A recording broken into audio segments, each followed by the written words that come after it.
Good evening, my dear colleagues. Welcome to INGED Zoom Series 45. Today, our guest is Dr. Ayşegül Liman Kaban. Ayşegül Hocam is teaching graduate and undergraduate courses at the School of Foreign Language, Bahçeşehir University. She holds a PhD in educational technology. Her research interests include digital pedagogy, gamification in education, distance education, blended learning, and online collaborative learning.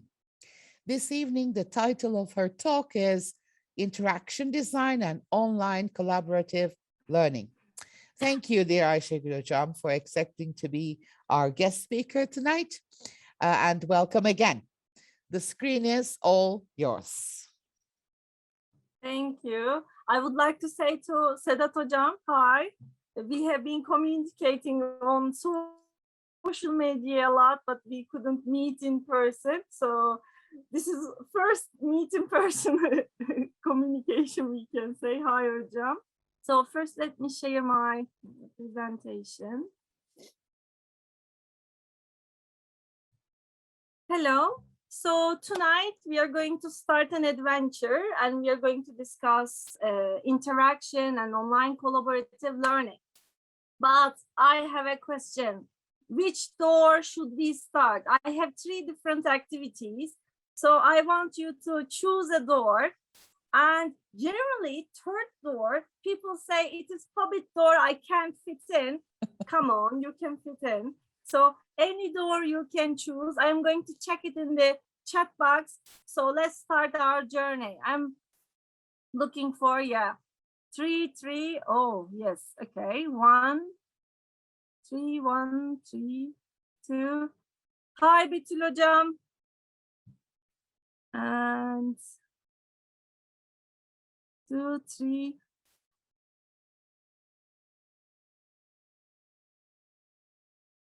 Three, I think, is leading. Oh. Yeah, I'm going to, Yes, the last person who is, yes, I'm looking for one more answer. I'm going to decide because 3 and 1, they are same. Let me check, Which door should we start? Okay. So let's start from the third door. Are you ready? Because we need to be flexible to fit in the third door. So let's start. Yes, do you have a paper? You are probably your old teachers. So I need a paper and you're going to fold the paper.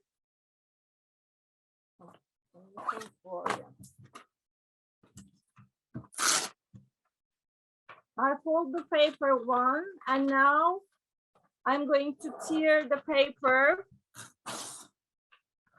again, fold it again. So I need to have 4 pieces. Ali Hocam, do you have a paper? Can I give you some paper? Okay. What we are going to do is, I'm going to, Aydan Hocam is ready. So, I am not ready. Aydan Hocam, you are so fast. This is experience, you say, huh? Okay, so I have 4 papers. Now I'm going to tell you a word. You're going to write that word on the paper, and then you're going to check what do you remind or what do you see in front of you? Okay, yes, something beautiful.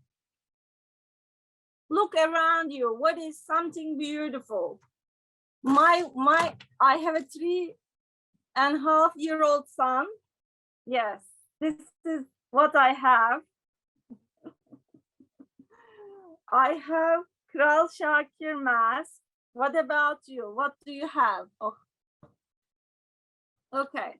If you find something beautiful, write on it and put on the object. Yes, what are your objects? Can I see something beautiful? Is it your child? Ali Hocam is talking with the child, I think. Yes, what did you find? What is the Most beautiful daughters. Yeah, definitely. Cats.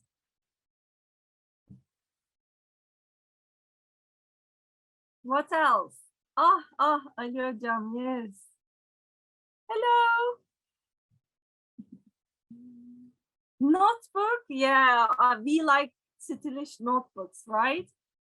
Books, speakers, yeah, is it new? Flowers, very good, yeah. Okay. Monstera plant. I'm going to check what is it, Monstera plant.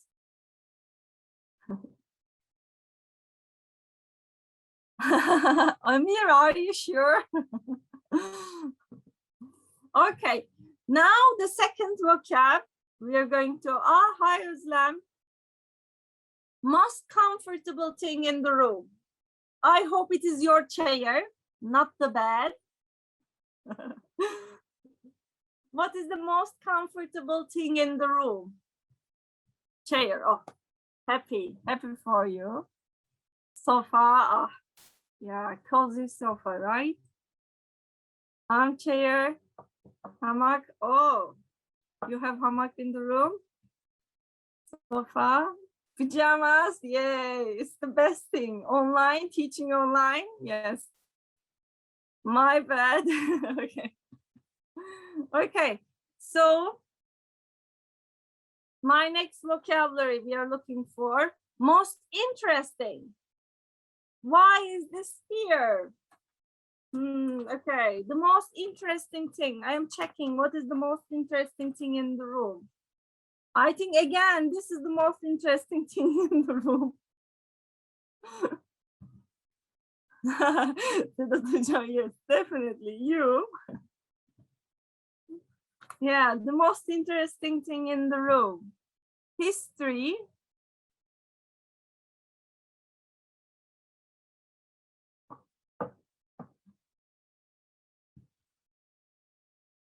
Mystery box. I love mystery box. Yes, when I was teaching face-to-face, I had one of those. Now for my son, I keep it. Novels. Okay. The seashell, yeah. Boomerang on the wall.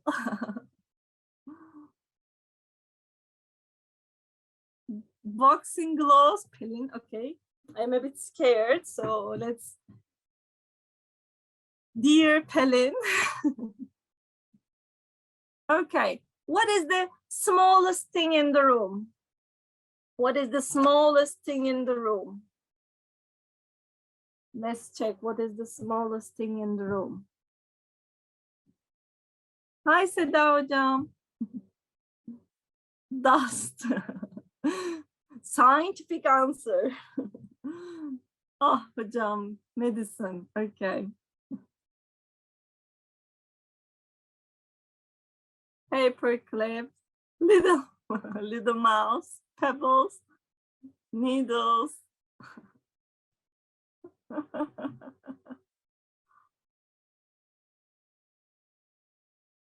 Okay.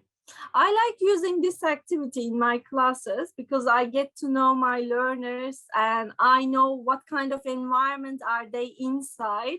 So I understand, for example, if they are in the bed, the comfortable thing is bad, or interesting TV or the other game stuff.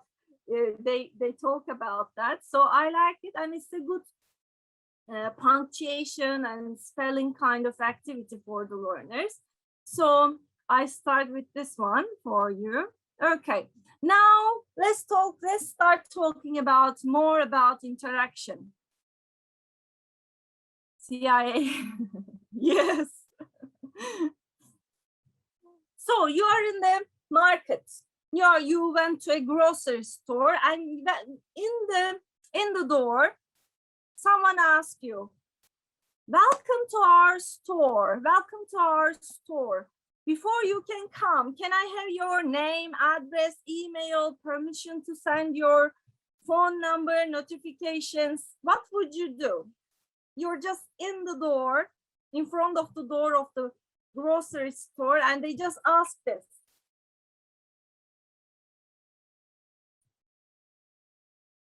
What would you do? This lady, it depends on mood. Yes, I just escaped probably. Last year, we did an experiment. We asked thousand English teachers, when you start online education, the second term, did you do any welcoming activities, get to know you activities? What do you think? Did they have getting to know you activities or welcoming activities at the beginning of the term in online education? Did they? 1,000 Turkish EFL teachers. No, hocam, I couldn't hear you, sorry.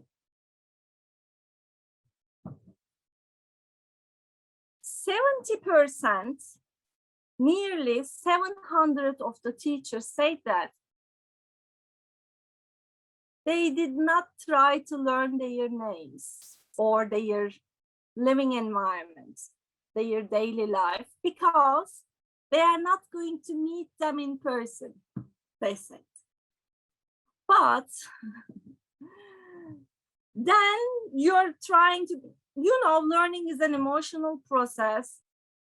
And yes, unfortunately, teachers thought that they don't need to know them. They just need to start their teaching daily habits, or they just start talking about past experiences, but they didn't try to know them. But language, especially English language teachers, shouldn't give this answer, I think, because we are the most interesting teacher in the school generally. We are the most up-to-date teacher, but unfortunately, we got this answer. Yes, definitely. Social, if I don't like my teacher, it's hard for me to listen to her. Yeah. Okay, so I would like to start with this information. So when someone we don't know just start to give the content, we don't feel well because we want to know. There is a famous poem, I don't know, do you know it?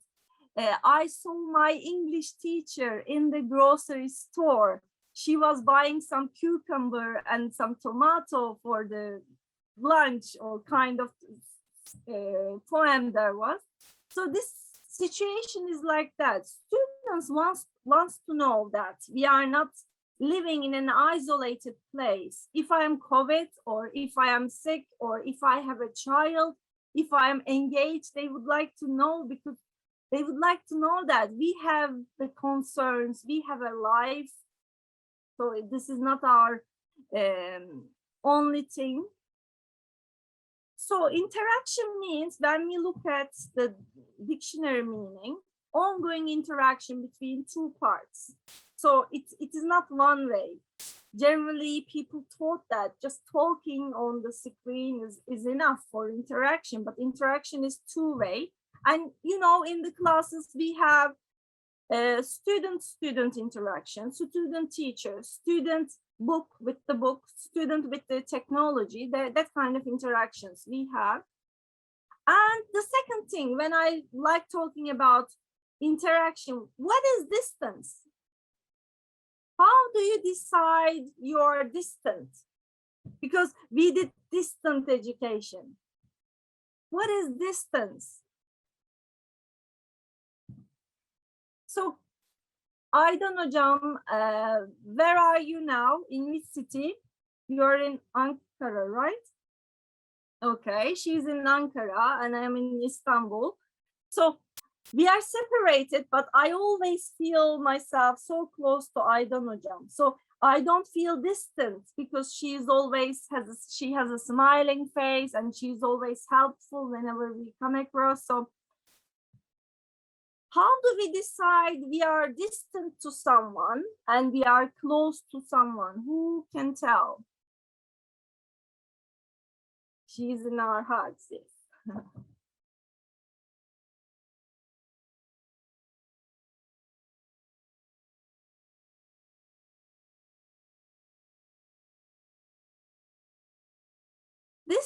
in distance education, there is a term which is called, yes, emotional distance, social distance, transactional distance in educational technology literature. Transactional distance is the space between, cognitive space in our mind. There is a space between teachers and learners. And how can I be so close with someone I don't know? By sharing experiences, by getting to know them. So this is the reason today I'm going to talk about online collaborative learning interaction. Oh, yes. And when we say transactional distance, there are three things in the circle. One of them is dialogue, creating a dialogue, and leaving them a space to create their autonomy, because sometimes teachers complain about they are not autonomous, but we don't let them generally to be autonomous. We like managing. For example, we again did some other study, 500 teachers joined it. Many of the concerns generally dealing with controlling the class, muting all, opening all cameras. We all want to be seen, want to be heard by our learners. So we would like to control. But in distance education, they say you need to create a structure which might work alone. So you need to show how you can communicate with the instructor, how they can reach, how they can see their homeworks, do their assignments. So they are going to become autonomous. So these are the three parts of, let's say, transactional distance theory. And probably what comes to your mind? Yes. What influence factors? What kind of factors do we have between, for example, crowded classes?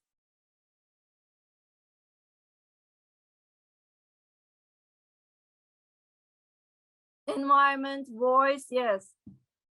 Internet connection can be a factor.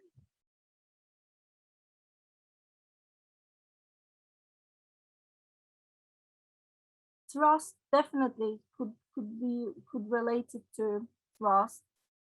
Time allocated, again, the number of people in the room, definitely, I agree with you. Teacher's perception, activity type, definitely. Yeah, when we look at the literature, tell us factors influencing transactional distance is group size, technology interface, what kind of tool we are using, the back channel, the environment of the student they're in, and nonverbal communication. Sometimes we say, good morning, but they understand that the morning is not good. So sometimes nonverbal communication is also, I have a favorite experiment, still face experiment, I like it. Even 3-month-old babies can understand emotions of the mother, and then they just might yes, complain about, yeah, motherese language. Okay, how do you decrease the distance between your students? If you want, you can talk, by the way. I like reading chat box, also hearing your, I don't know, Jam, how do you decrease distance between your learners and you? As you know, I'm retired, so the only group that I interact with is the Engage Zoom series group. So you communicate with us. So this is also environment. And YouTube, on YouTube, you're reaching people, reaching educators. So yeah. So I guess maybe getting to know people is very, very important, because after a while, I know people by name and face, and I actually greet them individually. And I worry about them if they don't join my session, our session. So I guess that's how I try to decrease that distance. Yeah, when my learners didn't come to that day, I just sent them an email. They are just like, why did you send an email? I just didn't come, kind of. But then they start to talk about their concerns, and for example, someone is sick because of it, or someone lost someone. So they start to communicate. They understand that we value them with this kind of gests that we supply to our learners. So how can we minimize? So some teachers, for example, start a series together. For example, Dark for high school. Start to watch Dark together at night, and then in class they just discuss, or Lord of the Rings, to decrease the social gap. Or they just decide carefully if they are going to read something. For example, asynchronous techniques can be used, but in online or face-to-face sessions, we can do more group work, more hands-on tasks, question-answer techniques, kind of things that we can do to manage distance between us and our learners. And yes, our presentation type, support the learners, motivation, these are also things that influence the distance between us and our learners. What can we do?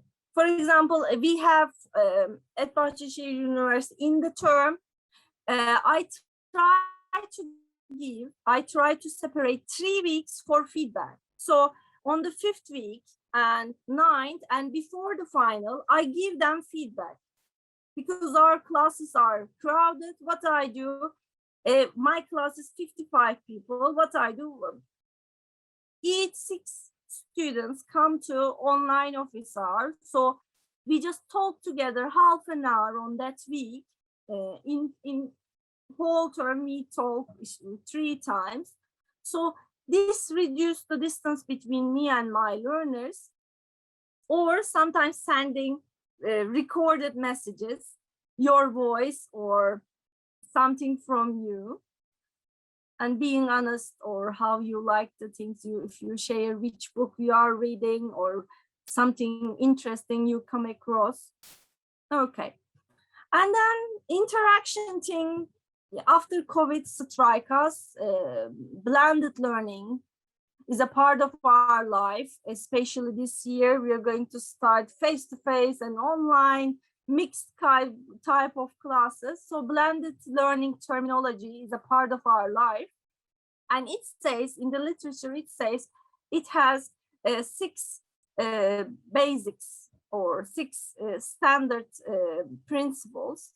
It says we need to know what is technology, where do we know, where do we use it? And it also says we need to make connections and we need to inform our learners. I have a story with this. When I first started teaching, I created taboo game for my learners from my course book. I work a lot to create that. And every week on Friday, we have the last hour. In the last hour, I was playing taboo game with my learners. One day, one of my students just raised her hand and she said something to me. What did she say? Any guess? I was playing the game with my students and she said,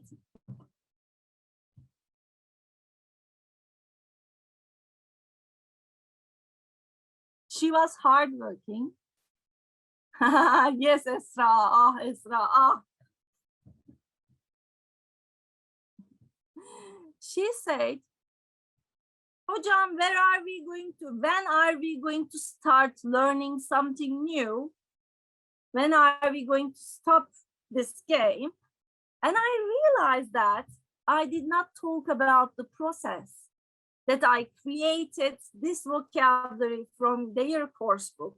And it's for actually revision, and it's for to more engagement and activation of their memories or the vocabulary they just learned. Because of that, generally hardworking students and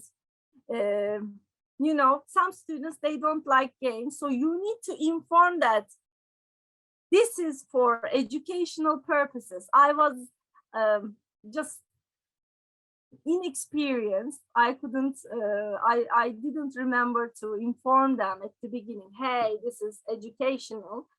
Unfortunately, I had that kind of stop. And then what we need to know, we need to make the learning visible with the help of Kahoot kind of, Socrative kind of technology tools. We can show their weaknesses and strengths and differentiated instruction. So some students, they already know the topic. They don't need to do the same homework. So we can differentiate the instruction with our learners' prior experience and social environment and giving feedback. I think I started to think more after I start distance education on feedback. In the past, it was not my concern, but after I turned online, I started to think more about feedback or showing how did they make progress in their learning process. So I have another question. There are 4 items.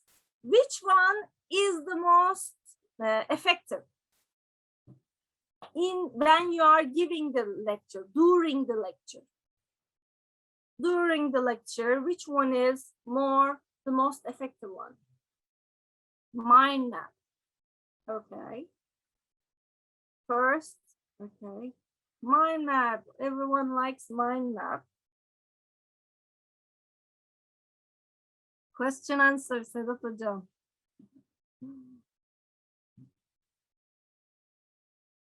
Mert Hocam, yes, mind map. According to the literature, if your learners are getting ready for an exam, it's revision class. If it is revision class, mind map is the best. But if it is during the lecture, question answer is the best one. Because when you're asking questions and getting answers, you get feedback, immediate feedback, you correct them, and you ask sometimes easy questions, you just check understanding. Sometimes hard questions, check their comprehension. So question answer is the technique the literature suggests us. But mind map, when you are trying to mind map or when you are trying to take notes, you can just miss the things. Literature says question answer and then just listening the instructor. This is the first 2. Taking notes comes later, because when you are taking notes or creating a mind map, as it is a process, you miss some of the things, some of the items that your lecturer giving. If we ask questions.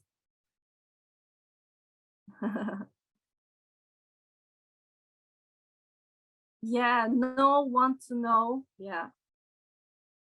Seize the moment, definitely. And what about this one? What is the ideal lesson length?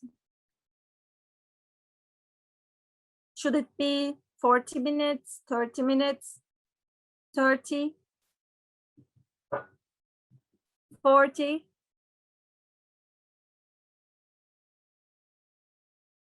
Age group matters. Yes, 20, 1 hour. Also, the way you use that 20 minutes or 1 hour is important.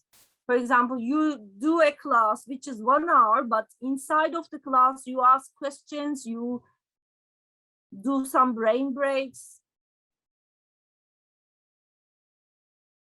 Okay. According to the literature, there is Khan Academy or the other websites which gives distance education for adult learners. They say 20 minutes, it doesn't work because it's not enough. But I am talking about synchronous one. I'm not talking about fully online course because they are generally asynchronous. So the intervals are like 5-minute, 3-minute intervals because the teacher is not giving live sessions.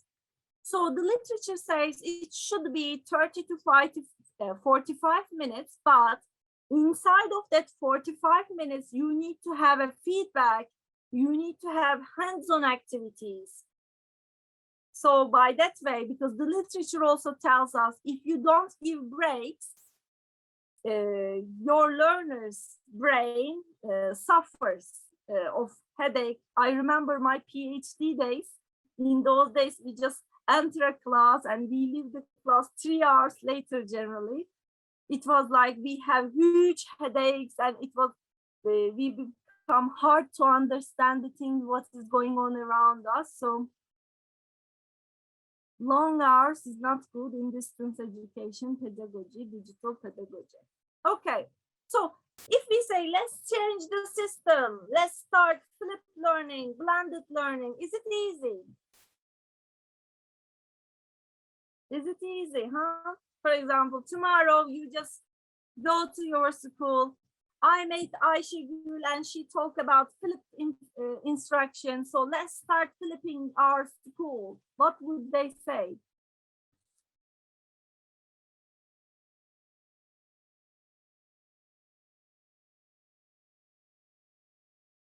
They will say nothing, huh?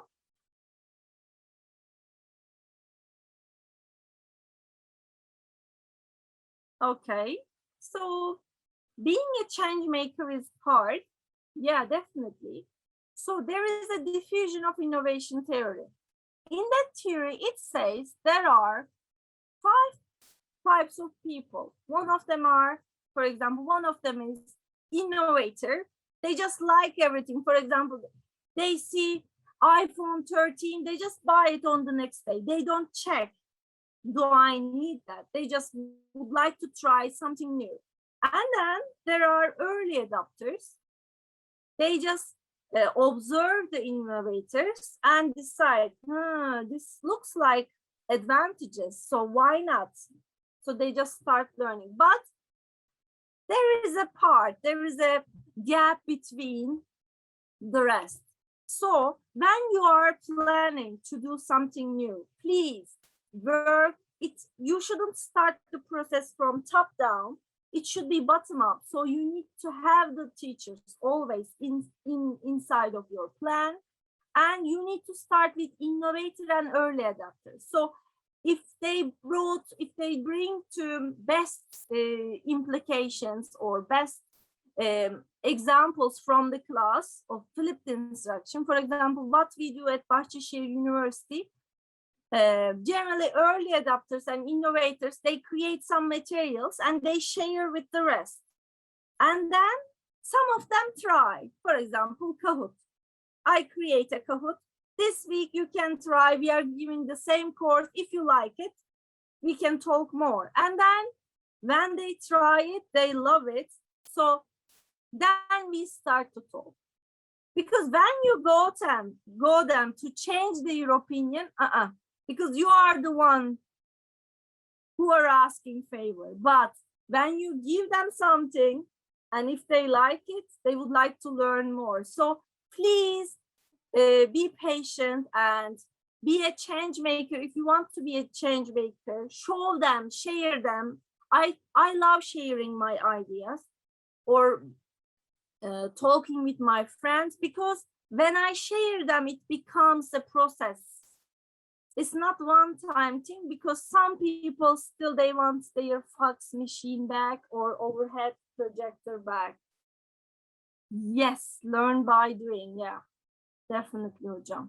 Are you ready?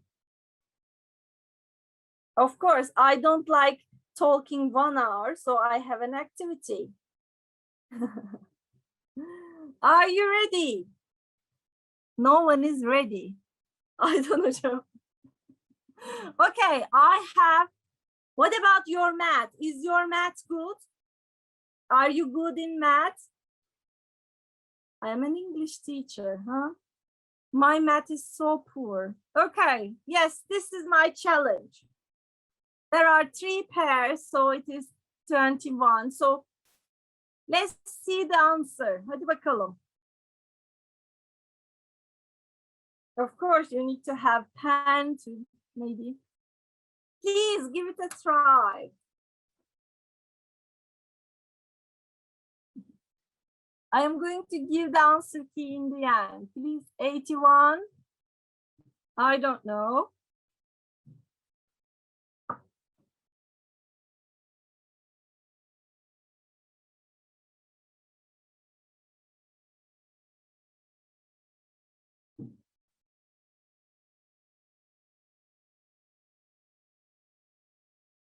$34.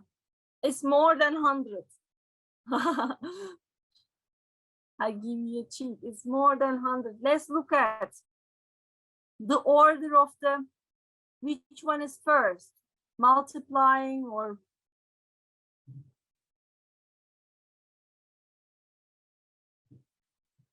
we are trying.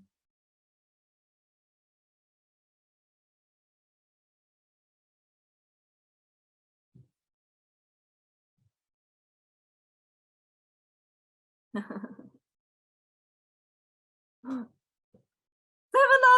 No. No. Mm-mm.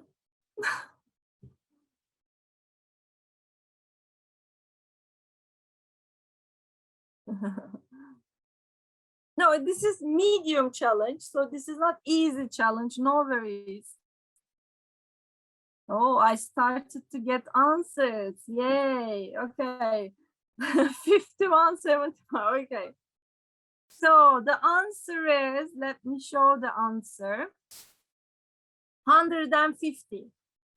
I like soul emoji because it's like it gives you freely the answers, and it has medium, easy, and hard tasks.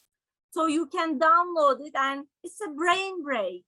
Learners stop thinking about English. They just started to do some math. So it's just a break for the brain. So I like using it. Maybe you can just give it a try. So yeah. Now, yeah, I would like to start talking about community of inquiry.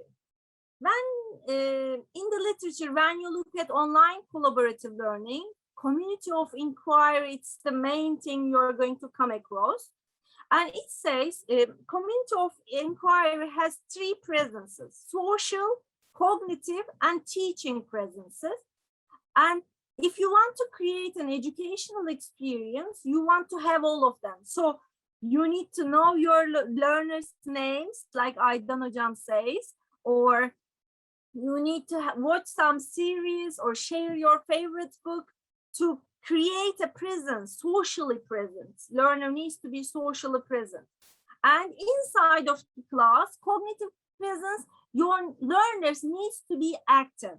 Hands-on activities, question answer, or projects, discussion, debates.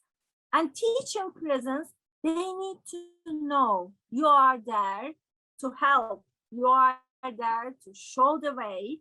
So you are the coach, you are the mentor. These are the 3 presences. Of course, I'm going to give you more examples. For example,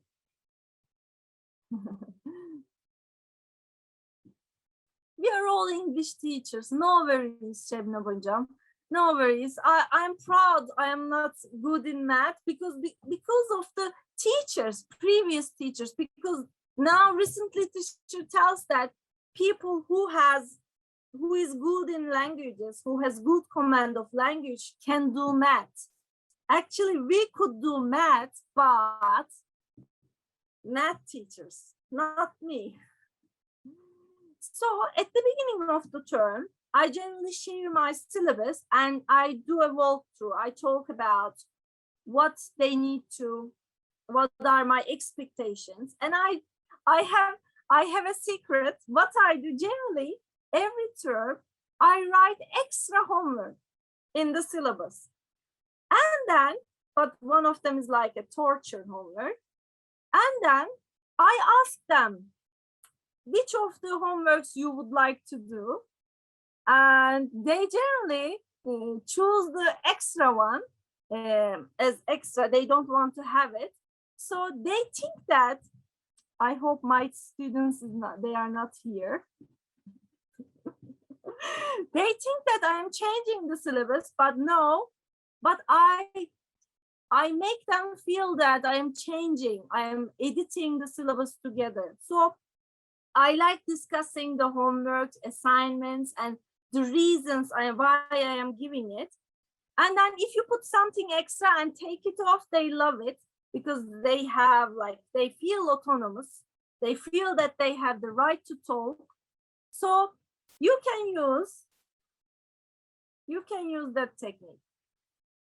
No worries, I'm just having fun. So my students already took some courses from me and they know me.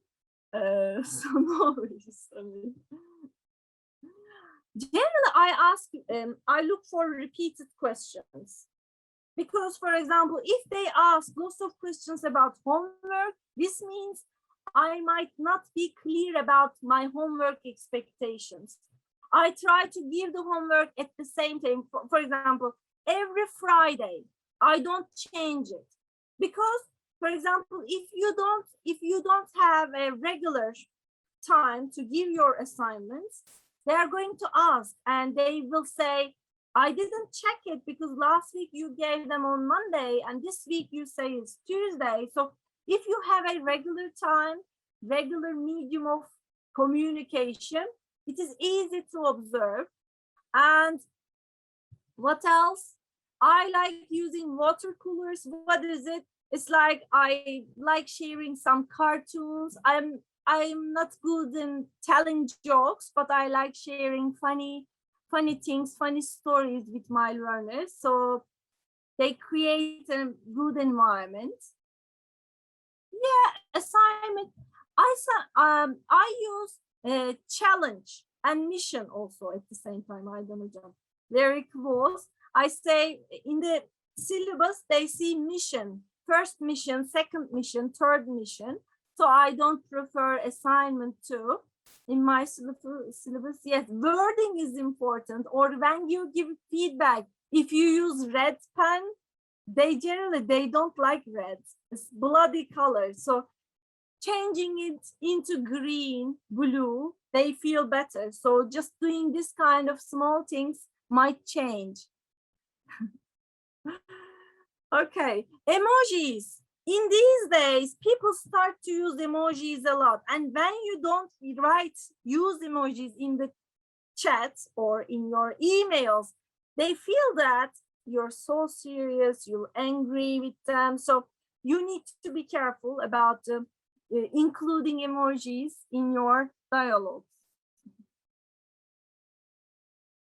And when there is a misperception, when they don't understand, for example, you do the, let's say, homework assignment is like midnight, and every midnight they just send messages. So you need to be clear that what can be changed at the beginning of the term to make the deal.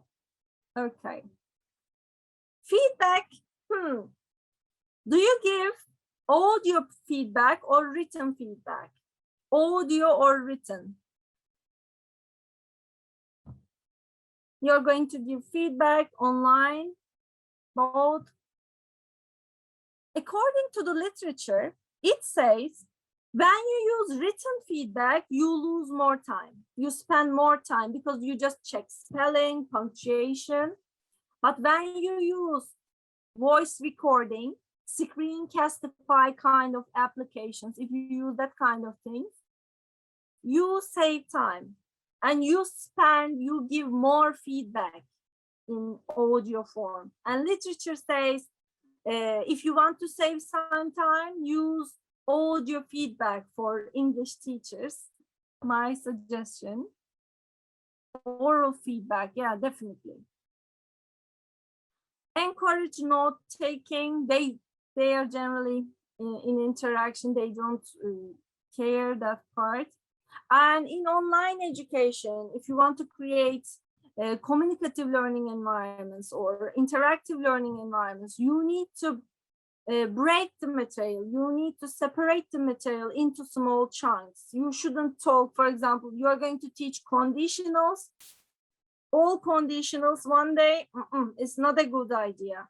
But when you are doing revision, yes, you can do revision, all of them together. Our brain works better. But when you are teaching it, you should teach them one by one. But revision together. Teamwork, group work always creates emotional moments, memories. So the literature also suggests us to use teamwork, group work in our lessons. Conversational style, instead of talking like in a conference, talking like close friends works better to create or to increase the bonding between your learners. Emphasizing important concepts. This is also important because they don't realize which parts are important. So if you have a technique, if you have a style, they're going to understand the important parts, the parts you encourage them to revise. And yes, if you are going to record a video, if you are planning to record a video in your instruction, the literature says shoot first person experience. What is first person experience? Instead of talking head, we should share our hands, because our brain thinks that, hey, this is my hands. Then it gives more focus to the hands. So the literature says if you are planning to create instructional videos, shoot your hand. And these are the educators all around the world who are shooting their hands or handwriting in their instruction.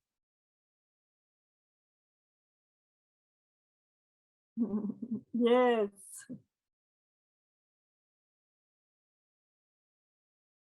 And videos, if you want to increase the videos, for example, Aydan Hocam also is a good example. She has YouTube videos. They say, talk, speak fast, remember the YouTubers.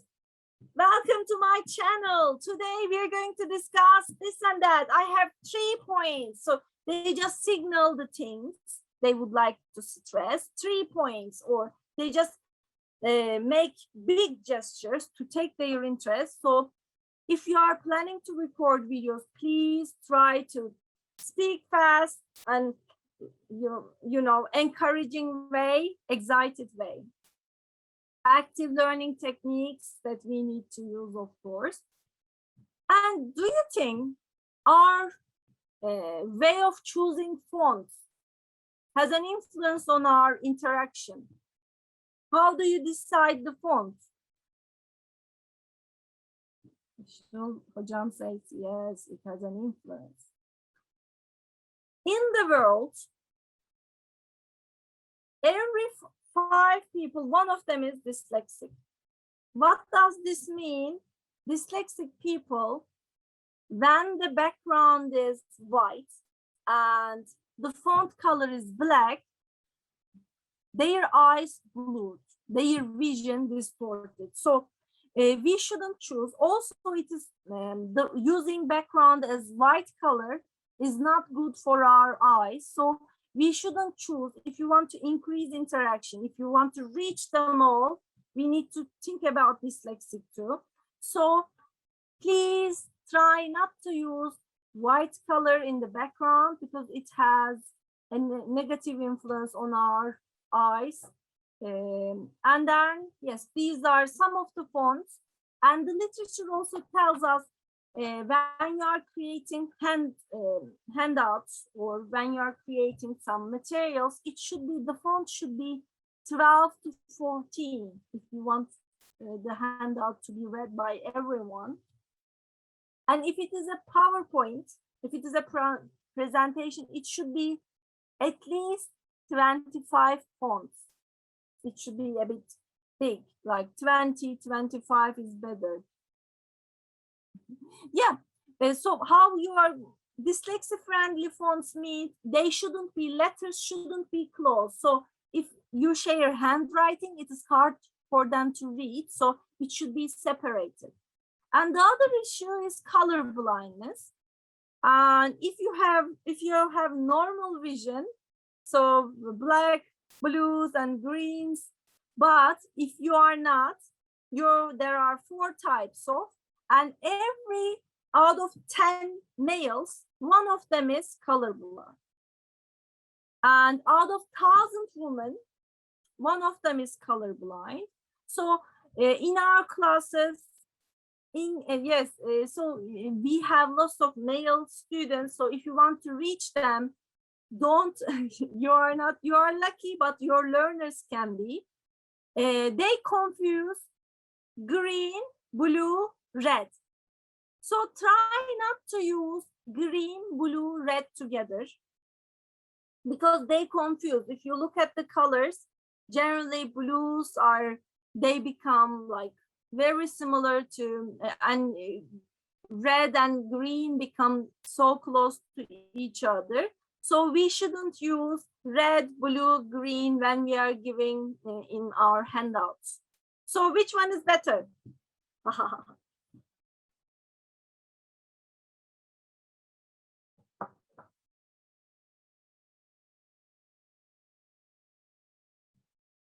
I talk a lot, değil mi? It's 9 o'clock.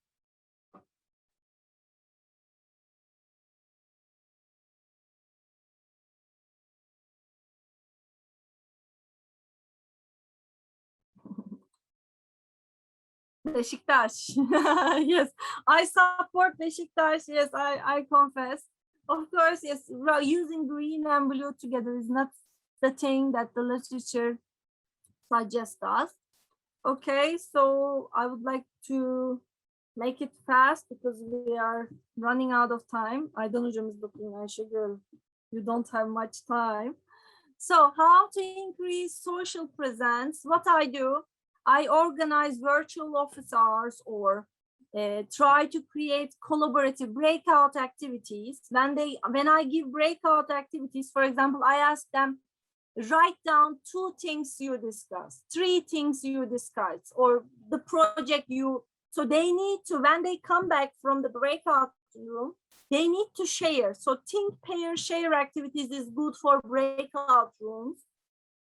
So if you give the instruction clearly, they are going to do it. Generally, teachers don't want to do breakout activities, but I think we can start doing it if we plan it carefully. Human bingo works in online. So I can ask, for example, bakalım, which one? Who has curly hair? I need to admit, yes, I have curly hair actually. I just straightened my hair when, yes. Oh, your son, my son is curly too. Yeah, I like his curls. So when you do human bingo, we can do it online and face-to-face. It works always. You know your learners and you play the game at the same time. Or you can design in the, I believe that in our blackboards or whiteboards, we need to have a space, what I'm reading, or what is the quote of the day, what are we going to discuss? Because if they have a habit, if they have a tradition, or in the board, we need to have a space for new vocabulary, new grammatical items. So when the students look at the board, new vocabulary is that part, or new grammar item, or important key points are in this part. So they need to know your habits. So building that kind of habit is good for increasing social presence. Reminding the class rules, having them or building the classroom rules together always works. I know they are traditional, but in online interaction, face-to-face interaction, it is still a class. It still has some rules that you need to have in common. I like this activity, especially primary school teachers and preschool teachers are using it.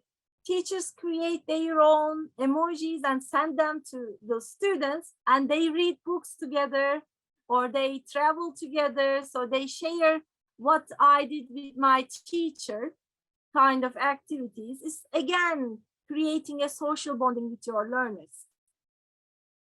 I sometimes record myself, so increase my social presence in the class. So they see me, so it is good instead of written, so they feel the closeness. And this is my son when he was 1 year old. I like, yeah, I like sharing some of my life. So they know that I am a mom. They know that I have some concerns too. I'm a teacher, but I'm a mom too. So I like sharing some special things about me. Thank you. He's now grown up. He's 3.5. And generally, yeah, we need to have a routine. For example, at the beginning of the class, we can start talking about the previous week, but there needs to be a routine. We can start with a warm up, but there needs to be a routine. I'm saying again. What I use to increase social presence? Padlet is great. Easy to use. Learners don't need to register. WhatsApp, for example, tomorrow I'm going to talk about traveling. I share a photo to my learners. I say, what I'm going to talk tomorrow. Yes, I ask them, I make them think before the lesson. So I try to start an interaction. So this also works well. Flipgrid, they can record and answer. You can ask question and they can record their answers. So these are my favorite tools. What about cognitive presence? Giving feedback, debates, brainstorming, warm-ups, they always good for students need to explore or reflect on the learning process. Journaling always works, I think. Again, Padlet, I like Padlet. But if you want to create mind maps at the end of the term, one of the missions my students have, I ask them to create mind maps. So they think about the whole term and decide which one is related to what topic. So they talk about the relationship and then they make small presentations. So they explain their mind maps. So Kaggle is my favorite. And the others are also mind map tools, Padlet. And you can also use Padlet as a mind map tool. Padlet is free and you can download the student answer as PDF. So this is always helpful. Next week, you can just open the PDF and start over. Teaching presents, what do? I try to be a part of the mentoring process. So personality is a good thing, showing your personality, showing your sense of humor, being active during the discussion, but don't give spoilers. Sometimes we just trying to help, but we just give out the answer. And I like using podcasts before the lesson, related videos, TEDx videos, educational videos. So Edpuzzle is a good app for teaching presence, increasing teaching presence. Yes. And in the class, try to engage your learners 5 to 7, every 7 minutes. Try to include some questions to warm them up. And surprise them, your English teacher, so you can invite some guests to your class. For example, sometimes you can invite a lawyer, sometimes you can invite a doctor from the parents of the children. Academicians can be invited, or you can field experts can be invited, so they like and get prepared for this kind of surprises. Yeah, I don't like the exams at all. Yeah, it's a whole, yes, it's a big surprise. So this is my last word. I believe technology does not increase student achievement. You, teachers, our instructional methods, our instincts make a difference. So great teachers who are here, thank you for being with me tonight. So yes, any questions? Ayşegül Hocam, thank you very much. It was really a beneficial and fun session. Thank you. Azra Hocam has a question. How can we make balance between cognitive and communicative interactive activities in online classes? Cognitive activities here, Azra Hocam, can you please clarify what you're referring to? I mean, I asked, for example, if you are giving 40 minutes lesson, every 7 minutes, you need to make them, to give some kind of reaction, because are they with us? So I try to ask questions. Sometimes I ask questions which they already know. For example, just yes, no questions, easy to remember. Which one is left, which one is right kind of questions. Sometimes you just even ask, because some students need that. Need that confidence. Yay, I get an answer. I give an answer to my teacher and he thanked me, she thanked me. So I believe every 10 minutes. Azra Hocam says when she said cognitive activities, she was referring to mind maps, diagrams, etc. So how can you make a balance between, how can you balance cognitive activities and communicative activities? I don't know, mind maps and diagrams, aren't they communicative? I don't know. At the end of the term, I use mind maps. At the end of the term, I give them an assignment. So they come together in the room. I give them A3 papers. So they just draw their own mind map and they discuss why did they make it like that. I don't use mind maps in every class at the end of the term. And I try not to use lots of tech tools. For example, this term I choose Socrative and Padlet. So I only use them.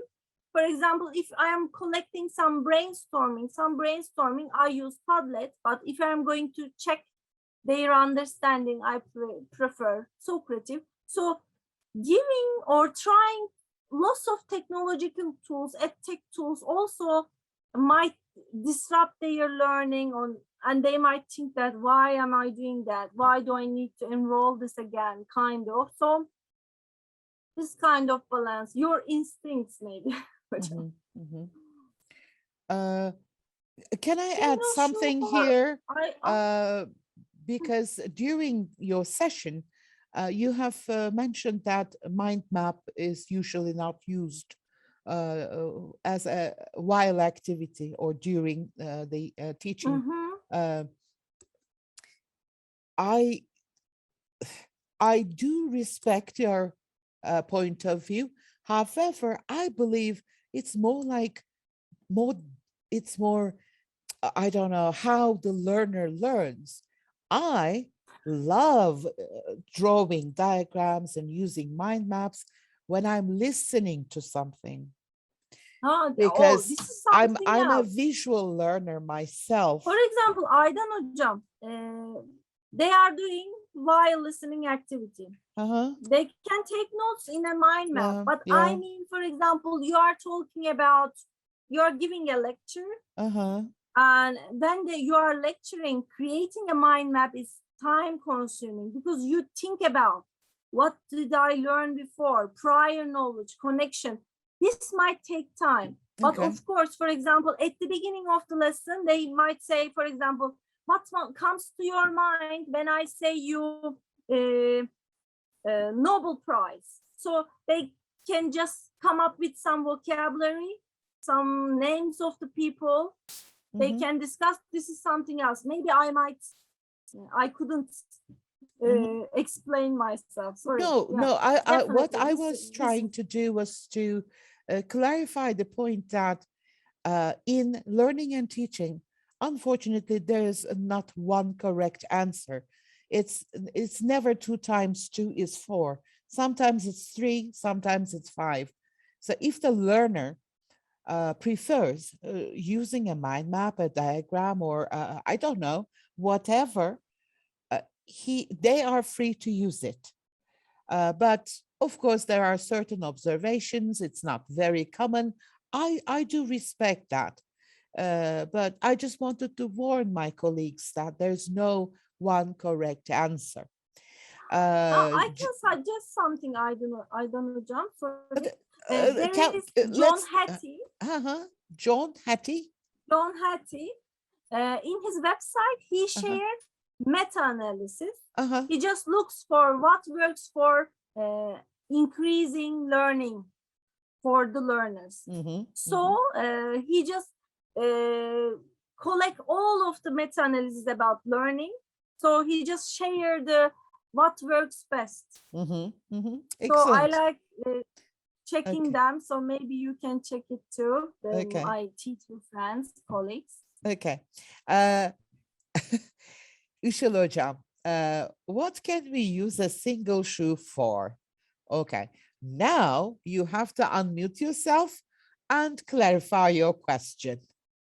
Yeah, I didn't understand. Yeah. Hocam, it was just an example question while Ayşegül Hoca was talking about engaging students in each and every 5 minutes. Yes.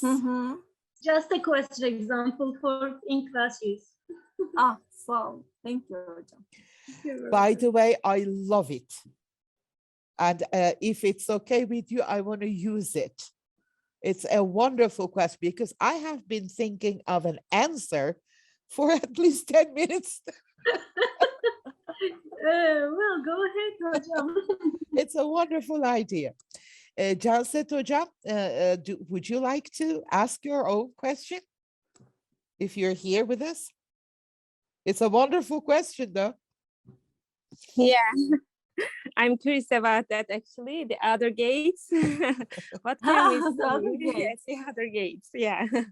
I generally play some other rhythmic activities or just let me check what I have in this context. Canset Hocam, isn't it like the teacher's trick? You have something that you want to teach in your mind, and you're going to teach it, whatever your students do. So there is no escape from that. So even if you have chosen door number 1, you were going to learn the same thing anyways. So For example, we teachers are wonderful actors, aren't we? I also like talking, for example, hangman at the beginning of the lesson. I don't say what I'm going to discuss, but I don't write the word, I just start playing hangman. Let's guess what I'm going to discuss. They become curious. Even the lazy one, what does she say? Which letter do we need? Kind of questions start to raise. So I like mystery, yes, using mystery. I also study gamification, game-based activities. So yeah. By the way, if you haven't watched my recent video, warmers, I refer to, icebreakers. I refer to hangman as a politically incorrect game. I'm going to check it out. Because hangman is in fact scary. So rather than using hangman, you can use other figures. For example, in my video, I use a snowman, drawing a snowman. Try to use politically correct games and words, or adapt. It's in your hands. You can always adapt. Because have you heard the story about little kids listening to one of our former prime ministers being hanged, and they got all traumatized on EBA? It was on the news everywhere. I didn't see Yeah. that. Last year it happened. I don't want to give any names here. And it was, I believe, in cartoons. They showed the whole process in cartoons, and poor kids were all traumatized. So hangman, as you can imagine, is not something nice. So you can either use a flower, maybe pick, I don't know, or complete a flower or a snowman. I mean, do something else. Don't hang anyone. Okay, we have a peacekeeper here among us, right? Hocam, Ali Hocam? they are Peace they are everywhere. playing computer games and they are killing thousands of men every day. So, and I work with well, adults. But you are totally right. With we are young learners, it teachers. is very. But We are with adults, teachers. it's funny. Did you kill the mankind? Well, still, I don't think that violence should I be get what you modeled mean. by Of the course, teacher. of course. Well, of course, It's I a know good my idea. daughters also kill thousands of people on a day because they both love playing video games. However, as a teacher, I don't kill people. Just my personal preference, and I suggest you shouldn't as well. Okay. Well, if okay. Any other questions? Okay. Related to this? I guess not. I cannot see any other questions. So is it okay if I close the session, Ayşegül Hocam? Or is there anything that you would Thank you for like being to with say? me tonight. Mhm. Thank you for inviting me. It's great honor. I'm an English teacher at the end of the day. So I'm really happy and proud to be invited by Aydan Hocam and many distinguished hocalarım. They are listening to me. I'm happy. Hi Esra. So Yeah. Well, we you. thank you for being with us, sharing your ideas, sharing your experiences with us. We have really enjoyed your presence and your ideas, definitely. And as Aydan Hocam, usual, can I say something for only a second? of course, go ahead. I just wanted to thank you first for running these very beautiful videos. And then I wanted to thank the presenter who was so friendly that I dared to interrupt her many times with my small messages. I hope they didn't offend you. It was so great. Wonderful. No, Thank I you so love much. reading messages. I am very good in reading chat box because you you know definitely 2 are. years of distance education. And some of your experience, so messages were really thank you. funny. They Thank make me you. laugh. So Thank you so much. we need fun, you know. Yeah, We are all human beings. definitely do. Yeah. Thank you so much. Thank you. Well, as usual, I would like to thank all of you for being with us tonight, this evening. I cannot thank you individually, but please accept my best wishes individually. And I hope to see you next week with another guest. Take very good care of yourselves. And as usual, I love you. Bye-bye.